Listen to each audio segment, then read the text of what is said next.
Okay, I have to tell you, I'm so excited to introduce our next guest.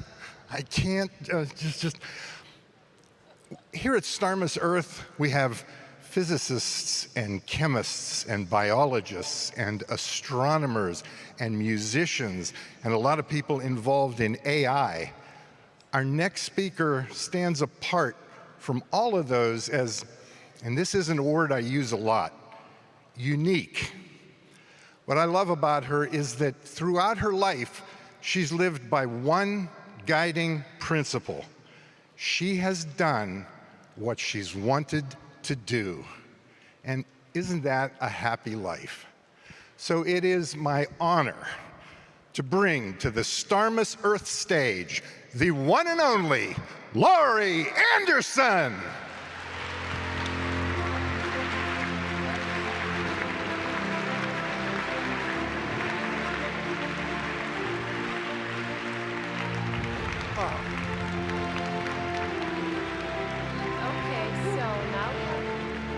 Thank you so much.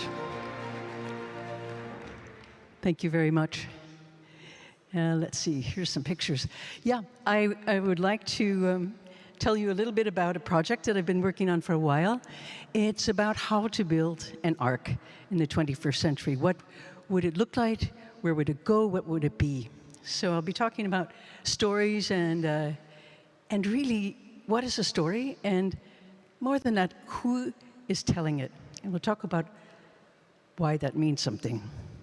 So this project started out the beginning of the pandemic, and I was in Australia in Adelaide at the Machine Learning Institute, and I was the artist in residence there, and with the biggest language supercomputer in the world. So they said, okay, so you're the artist in residence, what do you want the supercomputer to do? And I said, it's a supercomputer. Can't it design its own projects? I mean, does it need me to tell it what to do? And so they said, okay. I said, let's do this. Let's teach the supercomputer to read the Bible. Because everybody's always like banging on the Bible, saying the Bible says this, the Bible says that. So what does the Bible say? So we put the three languages that feed into the Bible, Hebrew, Aramaic, and Greek, into this supercomputer, and you, as the reader, could control the amount of the language that it would emphasize. So the question is, if you emphasize the Greek, would it be more rational? If you emphasize the Hebrew, would it be more mystical? Results, kind of inconclusive, I have to say. But then the next thing they did at the Language Institute, the Machine Learning Institute, was they put everything that I have ever said or written or said in an interview or done in a record or a film, they put all of that into the supercomputer and they crossed it with the Bible. And they sent me a 9,000-page book, the Bible, according to me. This was, as you can imagine, kind of a nightmare. You know, I am telling you with great authority about, you know, the beginning of the world, the dominion of man over animals, as we name all the animals, all the way to the fiery end in Revelations. And I thought, wait, that sounds like me. It's like, what's going on here? Who's writing this? You know, it was my syntax, it was my way of thinking, it was my way of jump cutting, it was everything about my style was in this story. So I thought, what am I going to do with this book? So you couldn't really print this thing because every time you would print it, it would be completely different. And so, but I did love the story because it was God talking to Noah, and he was talking in a very precise way. He wasn't saying, you know, I am that I am, but he was saying, Noah, you got to build this boat, and here's the wood the right wood to use, the right dimensions, and so on. And so I love this story. It's hard to make music about books, how you translate it into a book. So I have a very bad history with this. I, at one point, really fell in love with the book Gravity's Rainbow by Thomas Pynchon. And so I decided maybe I could make an opera, so I wrote to Thomas Pynchon And he's a very famous, like, recluse, and he doesn't ever answer mail or anything. So I wrote to him saying, "Dear Mr. Pynchon, I really love your book, and would you possibly give me the permission to make an opera based on your book?" And he wrote me a letter, which was very surprising. I was really, really shocked that he wrote me, and he said, "Absolutely, I love your music, and you have permission to do an opera based on my book. I have only one stipulation, and that is that the whole opera be scored for solo banjo." So, you know, like some people have the nicest way of saying, "No, no, no, not over my dead body. Are you going to make an opera based on my book?" But anyway, I moved ahead with the Noah's Ark project, and I made a proposal for this. And I'm going to show you very quickly some of the storyboard of how this works. It starts out with a movement project problem in which there was analysis done.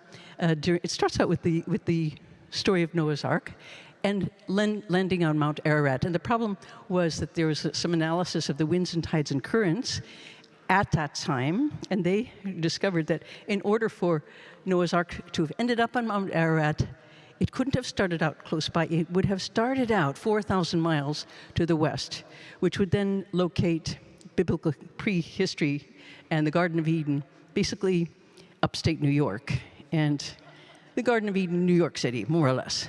So anyway, this motion problem resulted in a kind of conclusion that was a kind of weird time warp in which the conclusion was the Ark has not left yet. So this is a work about time and how it develops. One of the first things that happens in this story, which is going to be a big theater piece in November, the iCloud breaks, and all the relationship between the so-called real world and the represented world is gone. Everything is out of sequence and in shreds. This begins a scene in which God and the Buddha fall through the air, and as they fall, they talk about time. What is it? History? Is it karma? Is it progress? The part of God or Yahweh was played by the artist Ai Weiwei, so he is Yahweh Wei. And then we also have the Buddha, who is played by the singer Anoni. So they sing about time. Then the part of the devil is played by Elon Musk, who goes to Mars X and decides that is the future of humans. The 21st century Ted is 21st century Noah is Ted from TED Talks, whoever that is, and he decides to build an ark, and that's mostly what the story is about. There are people who, there's a choir that sings everything backwards. They sing classic things from both Western and Eastern canons, in this case the Diamond Sutra backwards as they go backwards. There are those who can't wait for the apocalypse, the Wagnerians and the Goths, and they're like, bring it on! You know, so there they are. And then there is many alternative arcs that are built. And one is made by it's a whites-only cruise ship built by a Greek art foundation, and it gets mired in a Pacific garbage patch. Anyway, especially when so many words have kind of lost their meaning, really, and reality is something often completely manufactured, it's an interesting time to think about what stories are. And I'm just going to go quickly to another realm, which is pictures, because a lot of these things I've done in terms of images. And so we have some scenes from a VR work called To the Moon. And here we are on the moon with some of the extinct animals that are now existing as purely as DNA models. And you can, in this VR, you can fly through these realms, and then they also do a kind of, let's say, dance with the fossil fuel Cadillacs that they became. I think, yeah, they all turn into kind of transportation things. The next thing we'll look at is, let's have a look at Snow Mountain. Many of the images in this are those that you can walk into, so you're wearing the glasses. I think it's a very awkward art form, VR, but I do love it because in films, you know, sometimes after you've seen a film, you're in a kind of daze, and you look around for your coat, your hat, and you've been hypnotized, and you haven't moved your body. So in VR, you have to move. You have to look around. You have to look behind you. You have to do things like, in this case, you have to climb a mountain. This one in particular is about the idea of progress and also the stress that comes along with progress. These are images that, it is snowing DNA in this world. And as you climb the mountain, there's a song called "Some People Walk on Water, Some People Walk on Broken Glass. Some just walk round and round in their dreams, and some just keep falling down." So when you see a man who's broken, pick him up and carry him. And when you see a woman who's broken, put her all into your arms. Because we don't know where we come from. We don't know what we are. And as you climb to the top of this mountain, there's these voices coming to you as you jump off into the cosmos, singing to you. And this one repeats this song, "We don't know where we come from. We don't know what we are." And so this character is the only one who's diving off the mountain in body form. The rest of it is mental form. So let's see, we also have a scene on the moon in which your arms become these kind of pincers, and you get to go around and grab the garbage. When I was the artist in residence at NASA, I got to see a lot of projects that were in progress, and some of them were, NASA fans. It's like, so I was the first artist in residence. I was also the last, I should say, just for your information. So you walk through the moon, and this was one of the ideas at NASA is, let's put all the light manufacturing up on the moon so it gets out of our way. But in this song, you see the Earth rise in this version, and it's a song called, the reason I really love the stars is because we can't hurt them.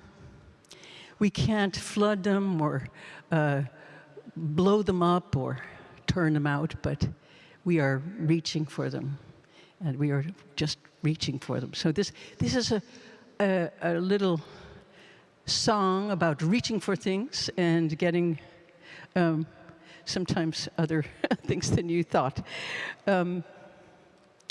Okay, so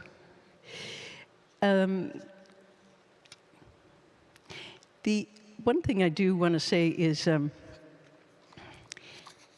in terms of thinking about stories, you have to think of what is a story, and of course, especially a story about the end of the world, like this ARK story. But as time seems to speed up, and all the clocks everywhere seem to be counting down, like only 7 more years before climate change is irreversible.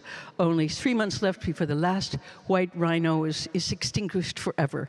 And the story, our story, the big story of our time, is that we are out of time. We're running out of time. Look at this clock. So this clock, which is headed towards zero, towards this midnight, I just want to say, I was born in June of 1947 in Chicago.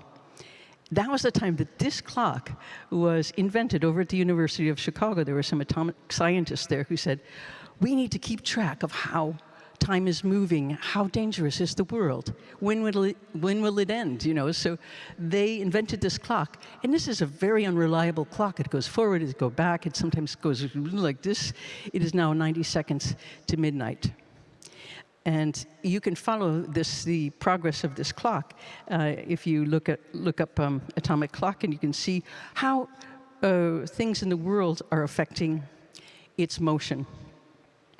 I want to say also that there are big stories like the political or astronomical or cultural stories can be really baffling and really momentous, but somehow authorless.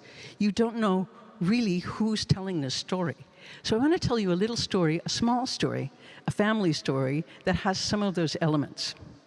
And it's a story about my grandfather, Axel Anderson. My grandfather, Axel Anderson, said he came from Sweden when he was 6, and he came by himself, and he started a horse business when he was 7, and he got married when he was 8. And nobody said, "No, you didn't." We just believed him. It became, the family story, family lore, the family story. So it was like that until there was a family historian once, just a few years ago, 3 years ago, who discovered the real story. And he discovered that Axel had come from Sweden when he was 6, but he came with his mother. And quite soon after that, his mother died. And he was put in an orphanage. And then a year later, his father came from Sweden. And his father put him in a prison until he was 21 years old in Minnesota. And this was a prison for boys who were, bad boys. So right before the pandemic, I got the prison report from this Minnesota prison. And it said, Axel Anderson, he was put in this and this prison is with guards and electric fences and beatings, and you work, and these are just little boys. So he was in there, and it said he was put in the prison for incorrigibility, and his father's profession is listed as drunkard. So you tell the story you can tell. I got this prison report when I was doing a concert at Town Hall in New York City, and many musicians were in this concert, and we were constructing, song by song, a concert from 1963 by Bob Dylan. And Bob Dylan wrote songs that were about social justice. They were about losers, and they were wonderful, generous songs. They still are, of course. And I'm standing off stage, and the band on stage is playing this song called Walls of Red Wing. Walls of Red Wing. And it's a song about the prison my grandfather was in. And I'm looking at the prison report and hearing this song about boys in this prison. And it was a point when I just suddenly realized what music can do, what stories can do. When they speak to you in a way that you go, I really can picture that. I really know when you put yourself into that position. So I just wanted to say that. And I decided at one point then to make some paintings of my grandfather's life, not the way it was, but the way he told it. So I used some AI programs, and one was Midjourney, and I put the language into the computer, and out come the pictures. So I put little boy, Sweden, turn of the century, daguerreotype, fir trees, snow, and it came up with the pictures of my grandfather. Here's the first one of supposedly a boy in a donkey cart. And of course, it doesn't understand donkey cart. It makes donkey and cart the same thing. So it's a little bit weird. And here's a picture made by AI of my grandfather and his child's bride, who was Swedish, supposedly. And here's one of him in the horse business in Chicago. And so when I ask myself, what is artificial intelligence? I have to go back a few steps and ask, what is intelligence? What is our intelligence? What, in fact, is human intelligence? What is your mind, and where do stories come from? So last year, I'd been meditating in for many days in a retreat, which I go to a lot. The idea, like with a lot of meditation, some of you know, is to see your mind as a clear blue sky and your thoughts as clouds. So you see a cloud coming and you just let it go. You try not to get attached to it. It's another thought, whoop, let it go. Here's another story about the world. You see that? Let it go. Try to be a blue sky and not get involved in your thoughts. So I was doing this, and I came out of this state after many hours, and I looked around, and I was in this weird landscape of like discarded thoughts. And what happened then was something really weird. I couldn't remember my name. I couldn't, I thought, wow, I don't know what my name is. And, you know, this went on for like 15 seconds, which is a very long time not to know your name. So at first I thought, that's weird. And then I thought, do I have my name on a piece of paper somewhere in my pocket or something? And I was sort of panicking. And then I saw this weird, shabby banner, a big banner, and it had my name on it, Laurie Anderson, in capital letters. And I thought, how ridiculous. What does that have to do with all of these thoughts everywhere, discarded thoughts? What does that and that have to do with each other? And anyway, a little bit after that, I studied with a Swiss meditation teacher. And this guy said, okay, I know the sky thing, the blue sky, make your mind a blue sky, but maybe because he's Swiss, he said, think of your mind as a lake, a little like Swiss lake, let's say. And your thoughts are sailboats. And here comes a sailboat. Whoo, here comes, let it go, don't get attached to it. Here comes another boat, let it go, let it go. Here comes another one. It's an interesting thought. It tries to get your attention, tries to say, come over here, I'm so interesting. I'm the last of my kind. Come here. So anyway, you're resisting this. And then he goes one more step, which I really liked very much. He said, now imagine, what is the wind that's blowing your boat? Is it a soft breeze, or it is a fierce winter wind? In other words, where do your thoughts come from? And when you look at your mind, how do you see its engine? Where do you see it coming from? So we're about to wrap things up here, but I want to tell you one more thing, which is one of the most useful things that I've ever learned. And it comes from the great Buddhist teacher, Mingyur Rinpoche. And he said something that I think of every day. He said, try to practice how to feel sad without actually being sad. Now, this is a really great distinction to make, how to feel sad without actually being sad.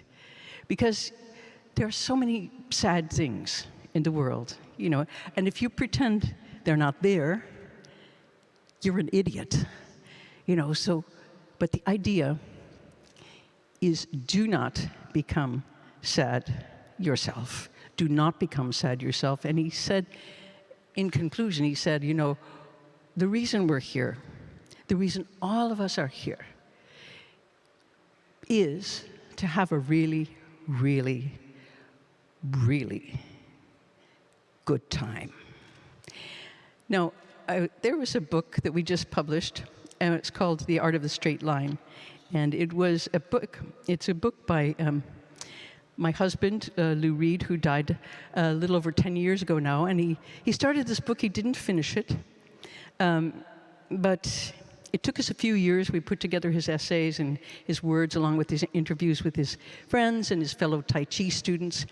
And it is a book about martial arts, The Art of the Straight Line, My Tai Chi, it's called.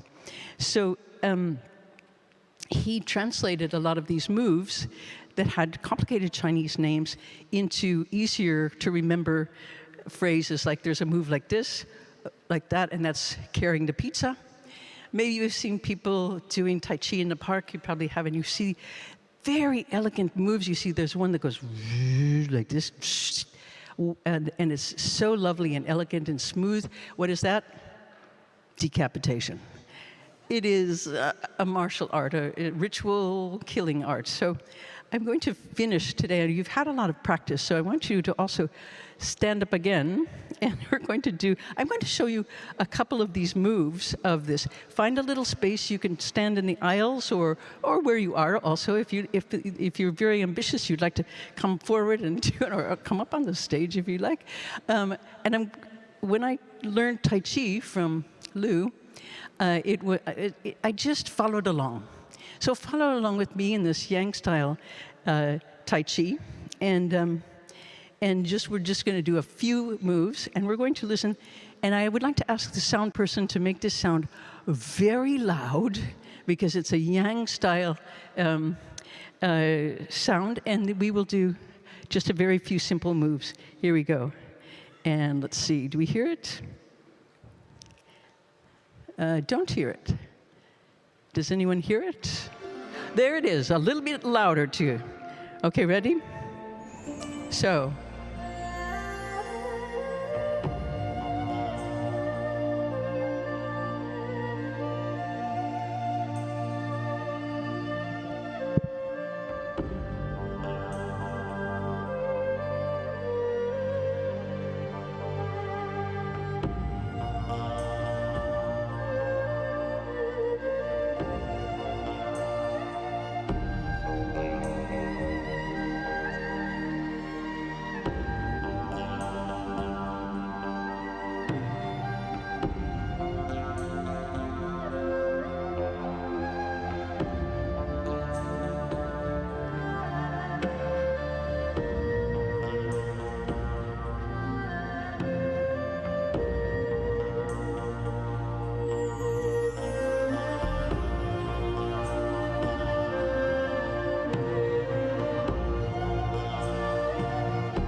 Thank you very much. Beautiful job. Thank you.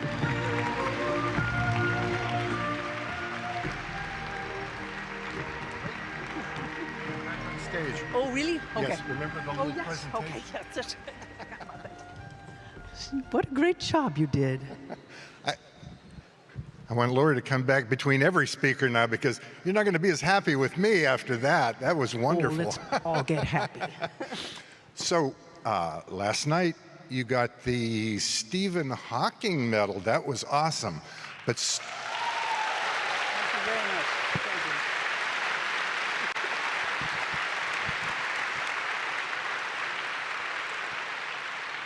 But Starmus has another little surprise for Laurie, and to present it, please welcome to the stage Dr. Joel Parker.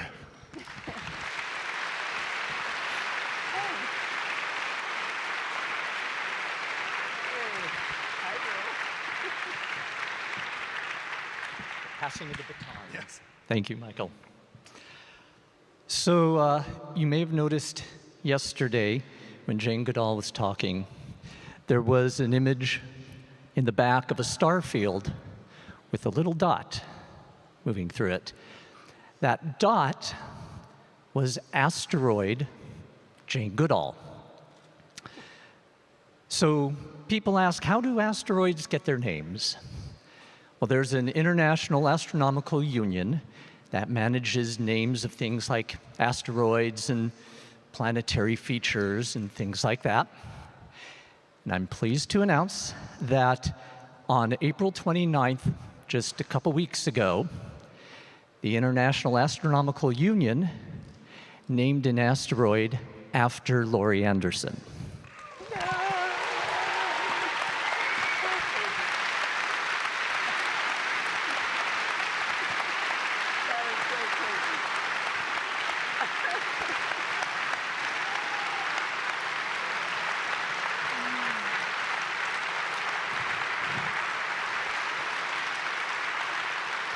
So the citation for this asteroid reads, Laurie Anderson, born 1947, is an American musician, composer, visual artist, writer, and director whose debut album was titled Big Science. Her work includes exploration of the intersection between art and technology and topics such as artificial intelligence. She was NASA's first artist in residence, and she says the last, resulting in the production, The End of the Moon.